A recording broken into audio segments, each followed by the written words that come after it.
Howdy folks, Joe here from Just Your Average Joe's EDC. Today we're going to be talking a little bit about the Cammilus NY Scout Knife. But if you're new here, I appreciate you dropping by. If you've been here before, thanks for coming back. I ask that if you like the content, you subscribe, and you turn on your notifications. If you could share, that would be great as well. We're a new channel and we're trying to build up viewership. I'm having a blast doing this stuff. Now, a little bit about this knife. First of all, there's a strange bit of serendipity with this knife. I knew a little bit about it, but I didn't know a whole bunch. So before the video, I decided to do some research on it. I researched the Cammilus NY Scout knife, and when I brought up a Google search, it brought up images of the knife. The very first image of the knife was this knife itself.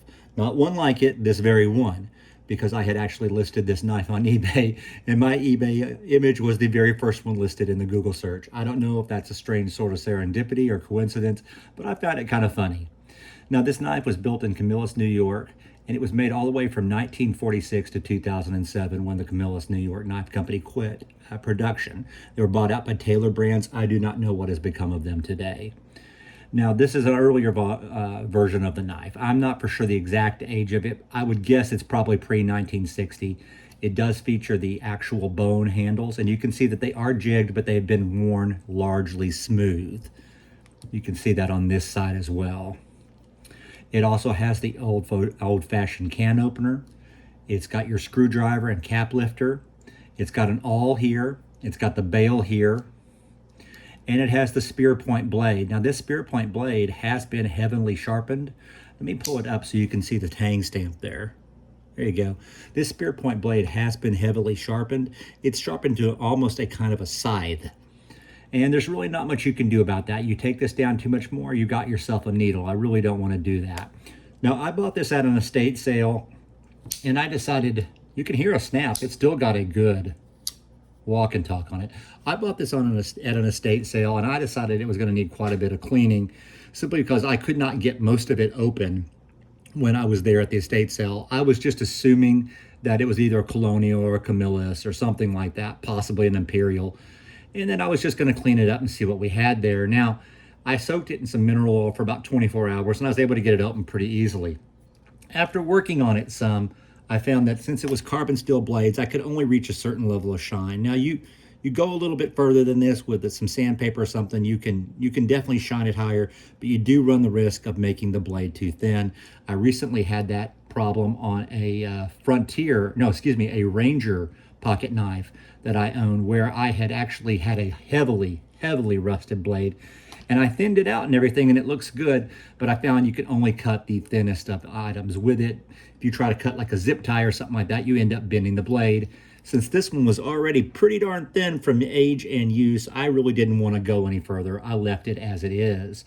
Now, with carbon steel, you're just going to get this kind of look.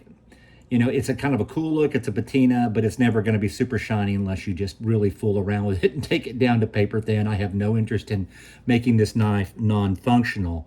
Now, it does have a fair amount of pitting throughout, but I was able to take most of the actual rust. Well, I was able to take all the rust off simply with a Dremel and sandpaper and some handwork.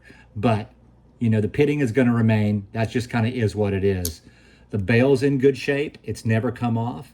It's clean. You can see right through here. There's nothing down inside. It's nice and clean. It has a good walk and talk. And all in all, I mean, I think this is a pretty good example of the knife itself. Now, like I said, these were in production, you know, for 1946 to 2007, you know, so it's a good long while that these were in production.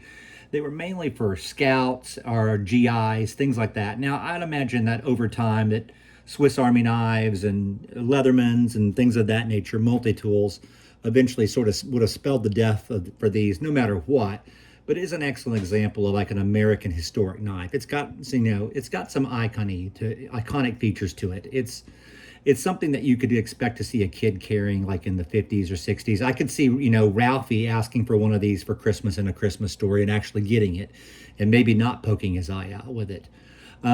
I'm actually kind of fond of these type of camp knives. I don't carry them very often. It's just not an EDC type of option for me, but they are cool and interesting, and I'm really happy to have this one. I've got a handful of them. I've got a couple of them up on eBay. I'm never in this for the money. It's really more for the fun or whatnot. But sometimes I want to move them along just to be able to buy more knives. I have to have space in the drawer and funds to buy knives. But if somebody actually did order this one, it would be kind of hard to part with because it's maybe my favorite of the bunch. Well, hey, I appreciate you dropping in and coming by and watching the video. And I hope you have a great day. God bless, and I'll see you next time.